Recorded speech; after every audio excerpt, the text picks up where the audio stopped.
Guys, एक बार फिर मैं मेरे चैनल ग्रो विद गौरव में आप सभी का स्वागत अभिनंदन करता हूं। आज मैं लेके आया हूं एक ऐसे मंदिर में जो मंदिर अलवर राजस्थान का बहुत प्राचीन मंदिर है।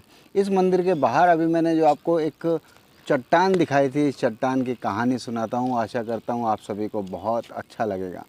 एक बार एक शिल्पकार ये पास ही के जंगल में पत्थर लेके आया एक खूबसूरत मूर्ति बनाने के लिए। उस पत्थर को बड़ी मुश्किल से उसने सर पे रखा, उसको लेकर आया। लेकर आने के बाद उसने जैसे ही अपने छेनी और हथौड़े से उस पत्थर को मूर्ति का आकार देने की कोशिश की, उस पत्थर में से चीख की आवाज़ आई। और चीख की आवाज़ आने के बाद शिल्पकार ने उस पत्थर को पूछा, तुम कौन हो? तो उसने कहा, मैं हूँ तो पत्थर, लेकिन प्लीज़ मैं तुम्हारे हाथ जोड़ता हूँ, ये छेनी हथौड़े से मेरे ऊपर प्रहार मत कीजिए।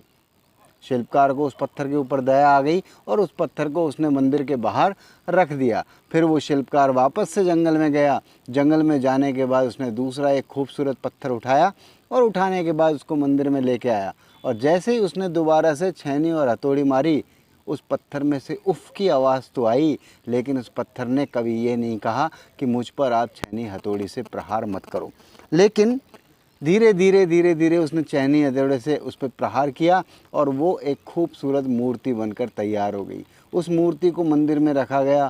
लोगों ने पूजा की, अर्चना की, उसको दूध से नहलाया, शहद से नहलाया, गंगा जल से नहलाया, दही से नहलाया और उसकी पूजा होने लगी। लोग उसके ऊपर फूल रखने लगे, लोग उसकी अगरबत्ती धूप से सेवा पूजा करने लगे, दाल बाटी चूरमे का भोग लगने लगा। और जो दूसरा पत्थर बाहर था, लोग उस पर बैठकर जूते पहनते थे, लोग उसके ऊपर बैठकर सेल्फी खिंचाते थे। तो कहने का मतलब दोस्तों यही है कि जो संघर्ष की चोटें हैं, उन संघर्ष की चोटों को बर्दाश्त करोगे, एक दिन आप भगवान बन जाओगे।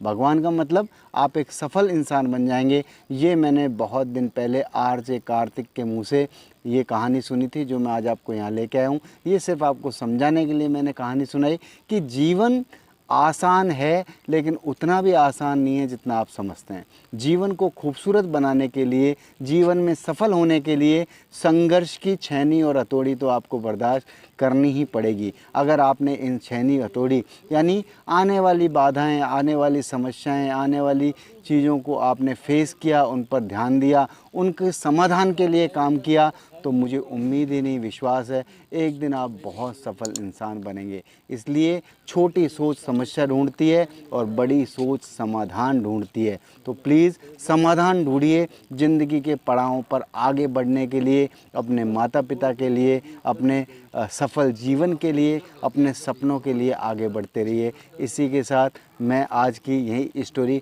यहीं ख़त्म करता हूँ। नई स्टोरी के साथ आपसे फिर से मिलता हूँ मेरे चैनल ग्रो विद गौरव में। आपको अगर मेरा वीडियो ये पसंद आया तो प्लीज़ नीचे लगे हुए बटन पर लाइक कीजिए, सब्सक्राइब कीजिए और अपने दोस्तों के साथ शेयर कीजिए। तब तक के लिए अलविदा। Thank you, bye bye.